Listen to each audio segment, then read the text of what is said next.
Mystery House.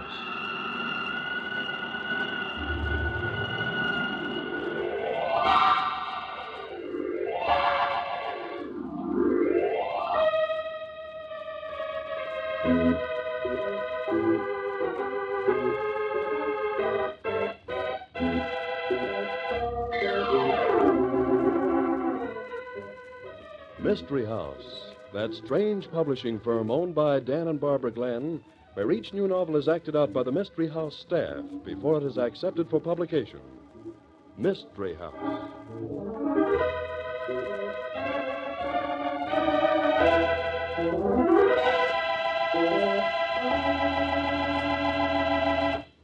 Barb, you said tonight's story had something to do with a Scotch background. Right, Dan? Well, now, no cracks about the Scotch being stingy, please. You know, my ancestry's Scotch. How could I forget? Say, I don't see why everybody thinks it's so smart to crack wise about being economical. It's just good common sense. Oh, you're an expert on common sense, are you, Tom? I certainly am, Mr. Glenn, and I can prove it. Listen.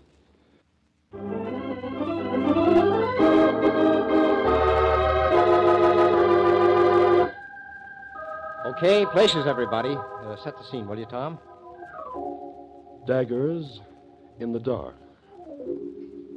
Tonight's story opens in the makeshift dressing room which adjoins the small auditorium of the Women's Club in a small Midwestern town. The room's only occupant, alive, is Jean Gordon.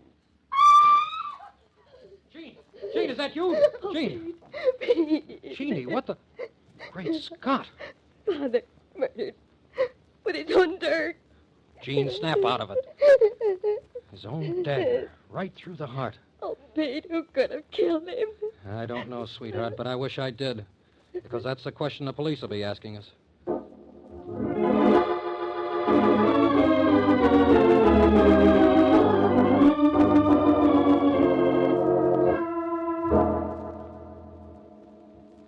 All right.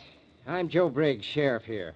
I take it you're Gordon's daughter. That's right, Sheriff. Jean discovered the body. Who are you? Vale, Pete Vale, booking agent. Yeah? Where's the body? Let's have a look at it. Hasn't been touched, Sheriff. There, under the window where Jean found it. Ah. What's this get-up? Did he always wear this? Kilts? Sure, he was a Scotch entertainer. That's why he's here in town. Didn't you see the show? You mean he wore skirts on the stage? Oh, please, Sheriff. My father's dead. It was a Scotch act, Sheriff, father and daughter. Scotch songs and dances, both of them dressed in tartans. Both of them, huh? What about the young lady? She ain't wearing them. Well, I changed into street clothes Before your father was murdered, huh? What about this knife sticking in him? Ever see that before? Now, that's what the Scotch call a dirk, a dagger. It's part of the costume, part of the act. You mean these people are knife throwers? No, the Scotch Highlanders wear a knife in their stockings, just below the knee at the top of the stocking. That dirk was Gordon's, the one he wore in the act. And all either one of you knows is that he was found laying here on the floor with that knife in his heart. Is that it? No, Sheriff, that isn't all. Now, Jeannie... Be quiet, Pete. This is something the sheriff should know. Well, all right, come on out with it. What is it? Well, Father and I, we've been quarreling. Jeannie, for the love of Mike... No, Pete, they'll find out sooner or later. I'd rather tell it my own way. Jeannie, you're just making it tough now, on you yourself. lay off, mister. What's your story, young woman? Well, Father was old-fashioned. He used to be a big-time entertainer with his Scotch stories and songs. But he didn't realize that times had changed. Get to the point. What she means is I was fighting with her old man. What? No, Sheriff. I wanted to break away from Dad. I did it once and was doing all right on my own. Doing modern stuff, jive. But he got so angry about his own daughter singing jazz songs that he came out of retirement and had Pete set up this tour of tank tops. Huh? Look, Sheriff, it doesn't mean anything. Old man Gordon was big time, sure, 20 years ago. Command performance for Kings and all that stuff. Made a lot of dough. But when Jean here got set to be a star in her own right, he got mad. Especially when she started jazzing Scotch songs. Well, what's that got to do with this? Nothing. You see, the only reason Pete is here... I'm their manager. That's why I'm here. Oh, don't try to kid me, Vale. I know managers don't come along on one-night stands. Especially managers of people performing before small-town women's clubs. That's right, Sheriff. Pete and I want to get married. That's why. Jeannie, now you have done it. Pete wanted to have it out with Father, once and for all, but I asked him to let me do the talking. I knew Father didn't want me to marry Pete. I knew Pete would just make him angry, so... So? So I talked to Dad, and it was just as I'd expected. He wouldn't give his consent. I told him we were going to get married anyway, tonight. So your old man tried to stop you, and you stuck the knife in him, in self-defense, No. huh? Look, I was just outside when she screamed. I ran in and caught her. Oh, so that's your story, huh? The only thing she didn't tell you is that I saw her father right after the show. You saw him. I thought you was waiting outside. Well, I wasn't. Well, you'd better tell me where you was, or I'll have to dig it out of you. I don't have to talk unless I want to. Oh, Pete, please. Sheriff, he's only trying to protect me. He thinks the evidence looks bad for me. Well, right now, it don't look so good for either one of you. Are you sure nobody in the audience knew your father was killed? Well, I don't know. I didn't hear anything before it happened. Wasn't anybody working backstage? Sheriff, these women's clubs, all they've got is a committee to run the show, and everybody on the committee is so busy congratulating themselves after it's over, nobody worries about the performers. Well, it strikes me, young lady, that neither one of you have been paying much attention. That makes it tough when you're trying to get away with murder. Come along.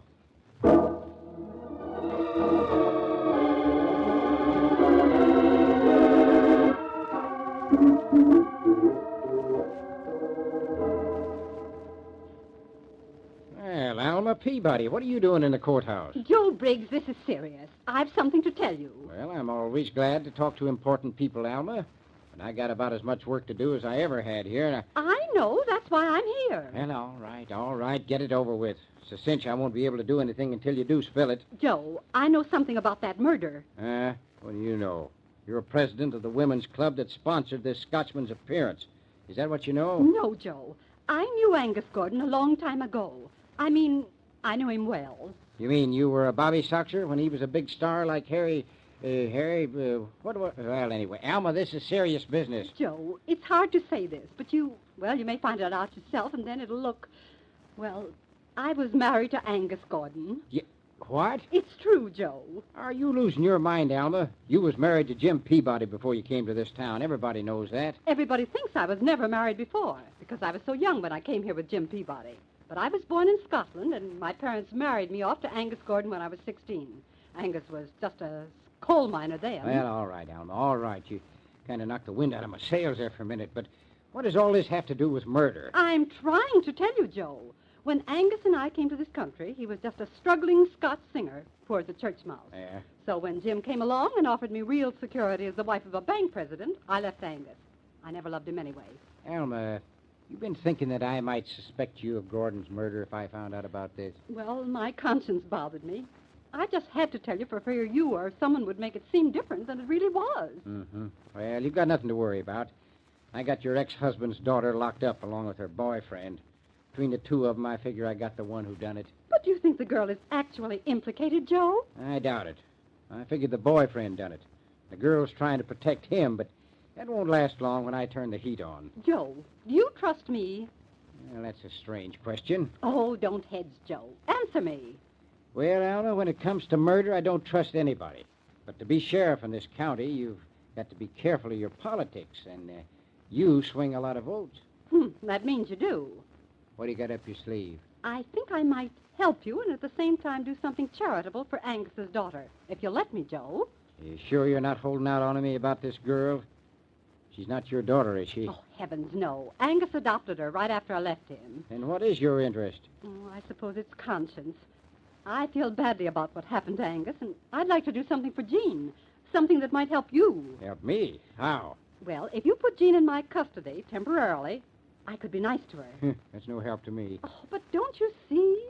Let the young man out, too. If he did murder Angus, and if Jean knows he did... Oh, you mean they might try to get together, huh? Exactly. I'll watch Jean like a hawk. Only she'll think I'm just being nice to her for the sake of her father. Then if this person she wants to marry comes around, I'll be able to find out what he's cooking up. Something you could never do as long as you hold them both in jail. Well, it's crazy. It ain't right. But you'll do it? All right, Alma. I'll send the girl to your house.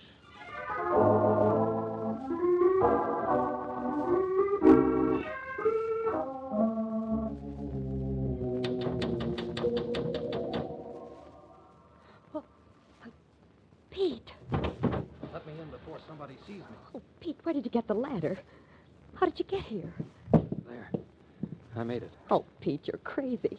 What are you doing here? That sheriff has an idea we'll try something together. That's why he sent you here and let me out on bail. But this time of night, what's the idea? I wanted to be sure old Mrs. Peabody'd be asleep, so I could talk to you privately. Oh, she's asleep, all right. But, Joe, what are we going to do about you? The sheriff is sure to get you convicted for what happened to Father. He practically told me that. Yeah. I understand he offered you a nice little deal. What do you mean? That's why I'm here, baby. To tell you can't get away with it. What? Pete, what are you talking about? I never thought this would happen to me.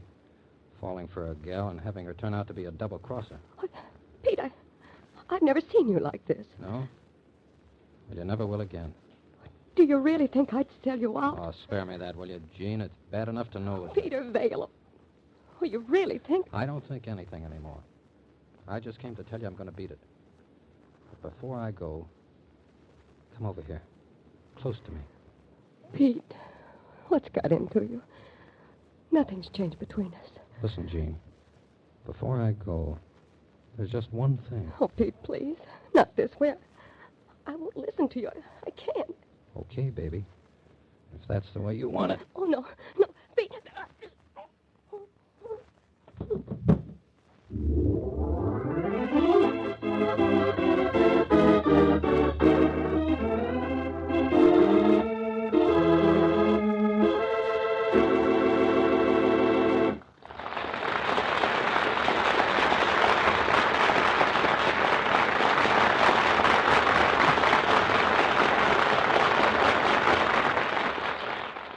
Angus Gordon, the Scotch entertainer, was murdered. And now Angus' daughter, Jean, was she murdered, too? Well, it looks very much as if Sheriff Joe Briggs has plenty of problems to solve in the second act of Dagger in the Dark.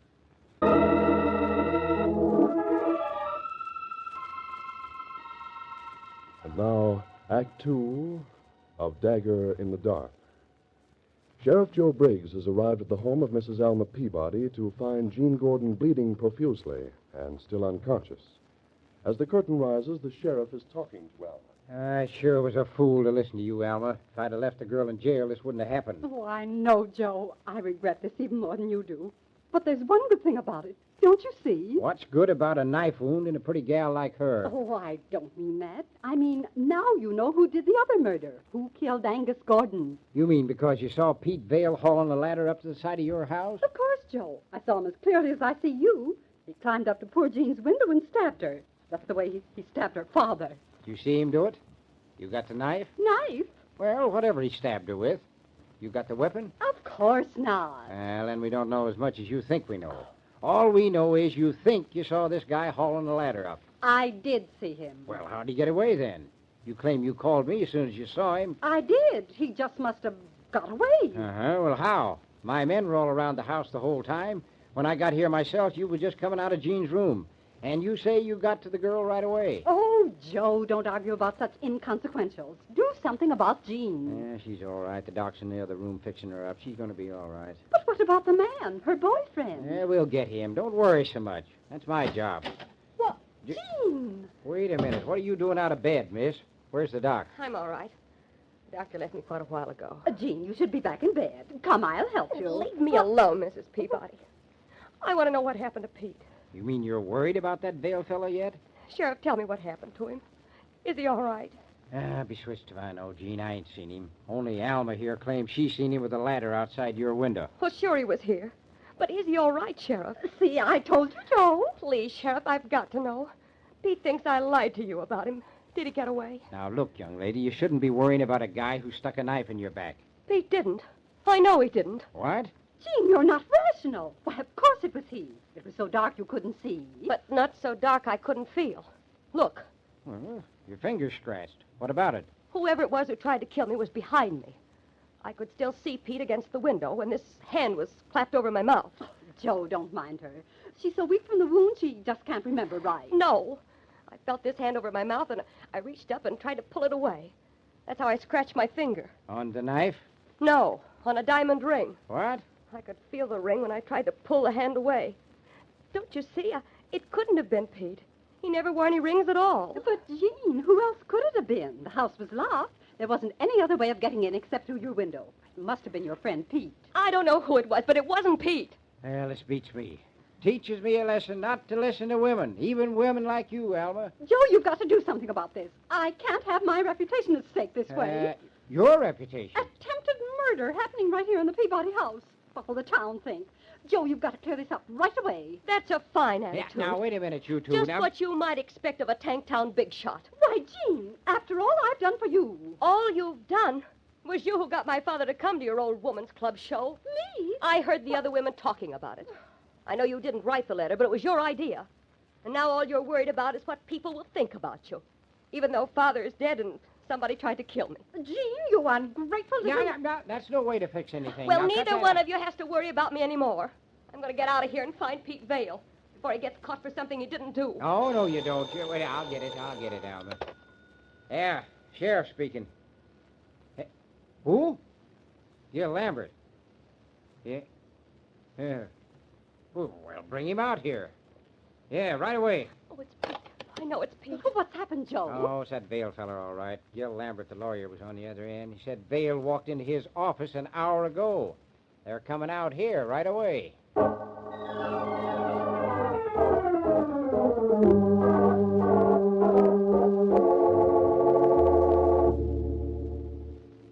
Okay, Gil, come on in.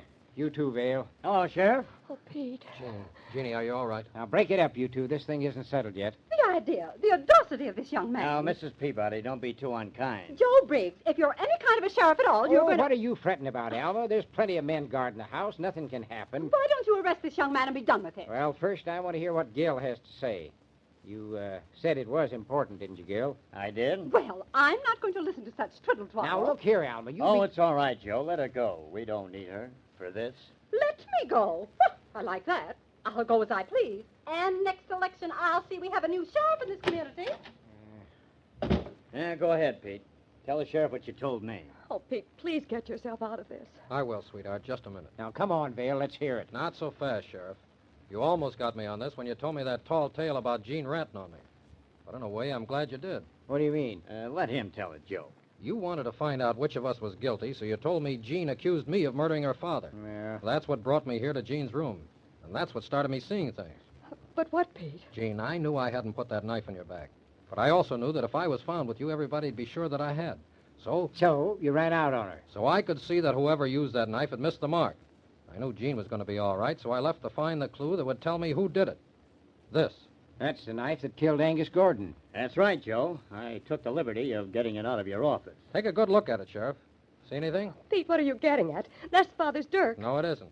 Look at the head. Yeah, some kind of scratches. Why, there's writing on it. Engraving so small, I can't quite read it. That's right. Look at it through this enlarging glass.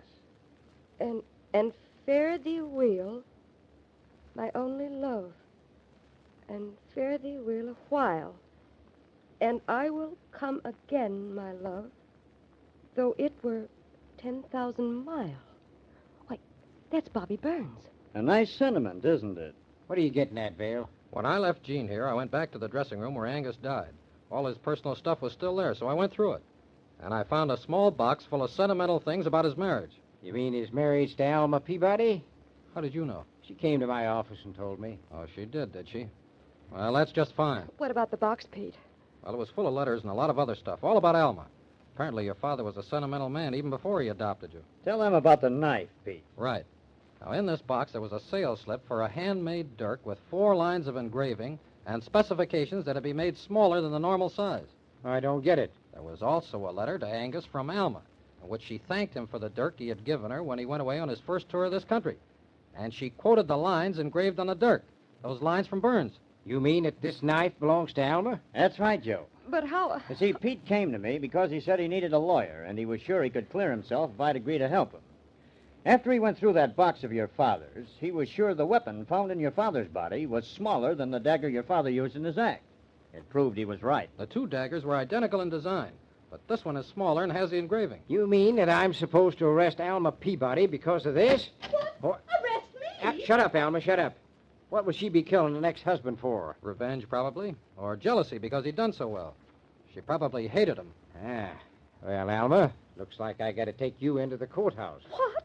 Arrest me for murder? Why, Joe Briggs, I'll sue you for defamation of character. I got my duty, Alma, and it kind of points toward you. Come on.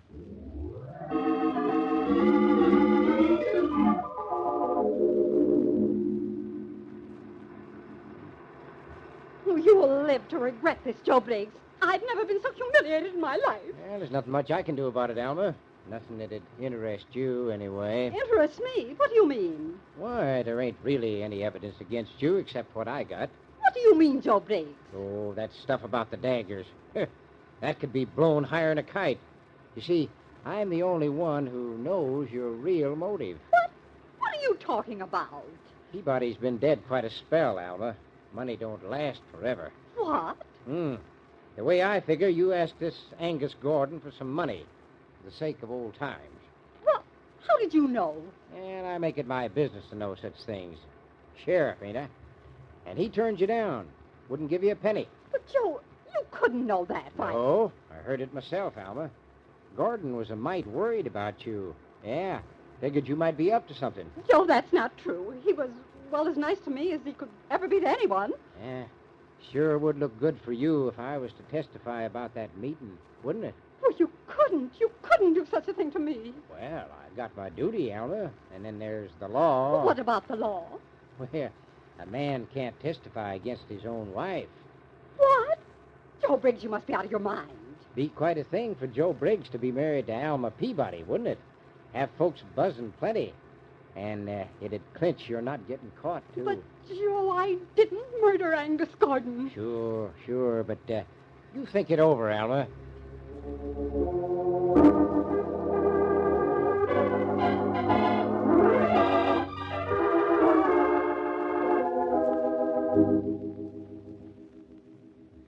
We found something very interesting among Alma Peabody's souvenirs, Joe. Eh?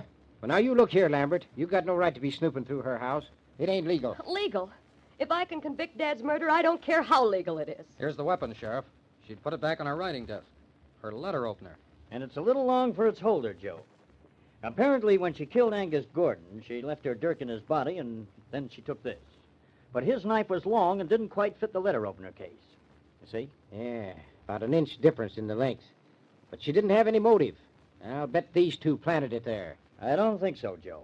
We wired New York and talked to his lawyers. We found out about Angus Gordon's will. Well, what about it? He left his money share and share alike to his adopted daughter and his former wife. You don't say. But he never let Alma know about it, did he? Well, that still don't give her any motive. You don't really think you can get away with it, do you, Briggs? Well, what are you talking about? Me? What? Dad's will said he'd investigated and found his former wife was in need of money. Well? Dad wouldn't have paid for an investigation. He never paid for anything he could get for nothing. He'd have written to the sheriff. What? You mean... Don't worry, Mr. Bridges. We can check that. Dad never threw away a piece of correspondence. But I know how he'd operate. And when you found he was coming here, you saw a chance to capitalize on what you knew. Now, wait a minute. I never had a letter from him in my life. And I didn't know a blamed thing about any will. You'd figured some way to get part of that money, Briggs. What was it? Nothing. Look, if anybody was to benefit, it'd be Gil Lambert. He's been lending Alma money to live on for close to 3 years. Why, she must owe him nearly $10,000. And he's a lawyer. Stop him. No, you don't. Put down that gun, Gilbert. Sorry, I can't oblige you, Sheriff. You were wrong, Miss Gordon. Your father paid for his investigation. I made a deal with Alma Peabody after I'd corresponded with the old man. I'd finance her till she got the money, in return for half of what she got. You killed Dad, and you didn't even know him? Yes, and I'd have killed you, too, with a little luck. I had to hurry to get home before your boyfriend found I wasn't there. I saw him pounding at the front door, and I had to sneak around the back way. I pretended I'd been asleep. How he ever happened to come to see me... Put down that gun, Gil. No, thanks, Sheriff. She still gets her share of the money.